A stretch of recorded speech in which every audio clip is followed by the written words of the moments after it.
สร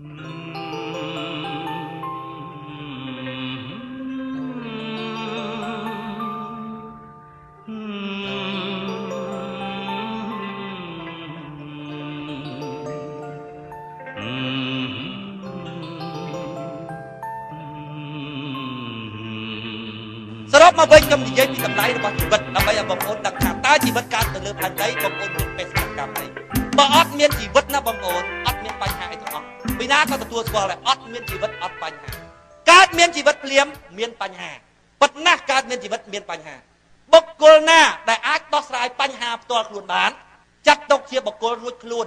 កើតនៅលើផែនដីនេះមានអ្នកឯងឬអត់អ្នកឯងជារឿងធម្មតាពីព្រោះអ្នកឯងកើតមកលើផែនដីអ្នកឯងមានបញ្ហាអ្នកឯងអាចដោះស្រាយបញ្ហាផ្ទាល់ខ្លួនរបស់អ្នកឯងបានអញ្ចឹងដូចតែអត់កើតដែររួចខ្លួននៅអញ្ចឹងរួចខ្លួនកើតក៏មិនចំណេញដកចេញក៏មិនខាតអានឹងអពតណាទុកក៏មិនចំណេញដកចេញក៏មិនខាតកើតមកលើផែនដីមានបញ្ហាដោះស្រាយតែបញ្ហាខ្លួនឯងបានមនុស្សអញ្ចឹងអត់មានតម្លៃអត់មានតម្លៃអីទេបងប្អូនប៉ុន្តែវាគ្រាន់បើជាងមនុស្សមកពពួកទៀតកើតមកពពួកទៀតនោះសុំតែអំណោយគេដោះស្រាយខ្លួនឯងបានទេអាខ្លះមិនសូមអំណោយគេទេដើម្បីរស់ជិះជាន់គេយកដីយកធ្លីគេគម្រាមកំហែងចង់ធ្វើធំចង់នៅក្នុងអំណាចយូរងាប់គេងាប់ឯងអញ្ចឹងចង្រៃណាស់កើតនៅលើផែនដីណាចង្រៃផែនដីនោះអានឹងទុកមិនចំណេញដកចេញចំណេញជាងដកចេញចំណេញជាងអំនៅចឹងអាមនុស្សខ្លះកើតមកសុំតែគេសុំគេអាខ្លះកើតមកបំផ្លាញតែគេបងប្អូនមើលកូរ៉េខាងជើងមើលគ្រាន់តែវាចង់តពូជតធាវាណាវាប្រធានាធិបតីកូនចង់ប្រធានាធិបតីទៀតកូរ៉េខាងជើងកូរ៉េខាងត្បូងវាបែកកូនបែកចៅវាចង់ជួបបងប្អូនវាវិញវាចង់វាយតម្លាយលបងនឹងវិញដើម្បីជួបបងជួបប្អូនវាមិនឲ្យគេជួបវាចង់ធ្វើប្រធានាធិបតីមកជីវិតវាតកូនតចៅគាត់តែចង់មកគ្រួសារវាងាប់គេងាប់ឯងមនុស្សចង់ចង្រៃណាស់បងប្អូនហើយល្ងឹតតែឆឹងរឿងស្រួលសោះបងប្អូនមិនបាច់ទៅភ័យអូអាណាគេធ្វើមីស៊ីលបាញ់ប្រទេសអញបាញ់អីបាច់ទៅខ្វល់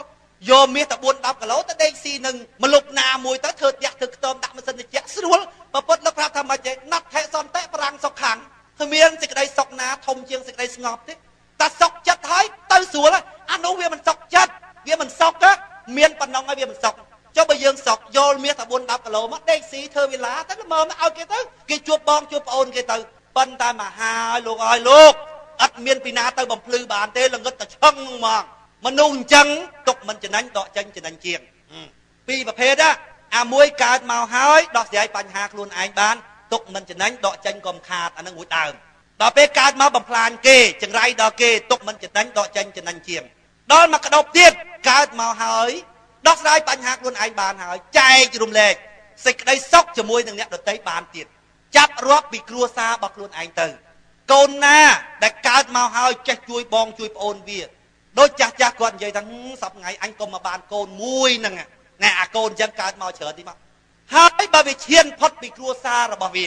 ទៅដល់ជួយសង្គមទៅដល់ជួយពិភពលោកបងប្អូនទៅដើរសួរគេមកពិភពលោកមនុស្សអញ្ចឹងចង់ឲ្យកើតក្នុងពិភពលោកបើពិភពលោកគេថាអូកើតមកច្រើនមកអាមនុស្សអញ្ចឹងកើតមកច្រើនមកប៉ុន្តែបញ្ហាត្រង់បើគេសួរបងប្អូនវិញថាចង់ទៅជាមនុស្សអញ្ចឹងទេអញអត់ចង់ឲ្យហត់ទេអត់ចង់ទេប៉ុន្តែចង់ឲ្យមានមនុស្សអញ្ចឹងប៉ុន្តែខ្លួនឯងអត់ទៅទេបងប្អូនពិចារណាពីតម្លៃរបស់មនុស្សមើលណែអាមនុស្សកើតមកធ្វើជាទីពឹងរបស់ខ្លួនឯងបានរួចហើយធ្វើជាទីពឹងរបស់អ្នកដទៃបានទៀតមនុស្សអញ្ចឹងមានតម្លៃណាស់សួរថាកាពីណានិយាយអញ្ចឹងមានចាំបាច់កាពីអីលបលយោយើងជាមនុស្សមានធម៌សញ្ញាពិចារណាទៅវាឃើញតែខ្លួនឯងតែហ្មងមានចាំបាច់កាពីណាអាកាពីហ្នឹងក៏មនុស្សសរសេរដែរដូចតែគ្នាទេអ្នកប្រាជ្ញបណ្ឌិតវាចេះគិតចេះពិចារណាផ្អែកទៅលើហេតុផលចេញជាកតិហើយការពារកតិនឹងបានពួកយើងក៏ដូចគ្នាដែរយើងចែកមនុស្សជា3ពួកហ្នឹងមនុស្សកើតមករួចហើយដោះស្រាយបញ្ហាខ្លួនឯងបានចាត់ទុករួចខ្លួនអានឹងបញ្ញាក្អែក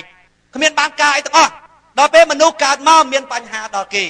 ដូចជាសុំគេរស់ហើយនឹងកើតមកបំផ្លាញអ្នកដទៃទុកមិនចំណេញដកចេញចំណេញជាងអាហ្នឹងចង្រៃណាស់ដល់ពេលមកក្តោបទៀតកើតមកធ្វើជាទីពឹងខ្លួនឯងបានហើយចែករំលែកសេចក្តីសុខទៅដល់អ្នកដទៃតាមលទ្ធភាពដែលខ្លួនអាចធ្វើទៅបានមនុស្សអញ្ចឹងមានតម្លៃខ្លាំងណាស់អញ្ចឹងសរុបមកវិញ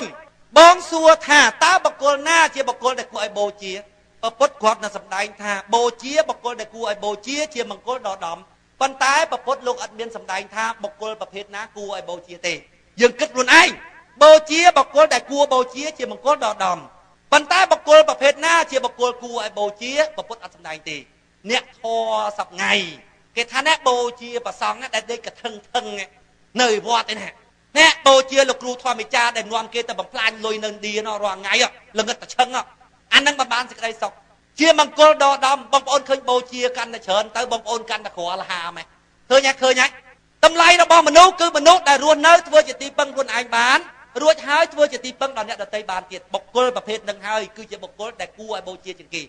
ពីព្រោះព្រះពុទ្ធលោកសម្ដែងថាបូជាបុគ្គលដែលគួរបូជាជាមង្គលដល់ដំប៉ុន្តែព្រះពុទ្ធលោកអត់បានសម្ដែងថាបុគ្គលប្រភេទណាជាបុគ្គលដែលគួរបូជាទេយើងពិចារណាទៅឃើញថារកមកដើម្បីញ៉ាំងជីវិតរបស់ខ្លួនឯងឲ្យរស់ធ្វើជាទីពឹងរបស់ខ្លួនផងហើយនឹងធ្វើជាទីពឹងរបស់អ្នកដទៃផងបុគ្គលប្រភេទហ្នឹងជាបុគ្គលដែលមានតម្លៃចប់ឡើយព្រាន់គ្នាទៅហើយអូនអើយតែងចប់លុះអូនវិលវិញ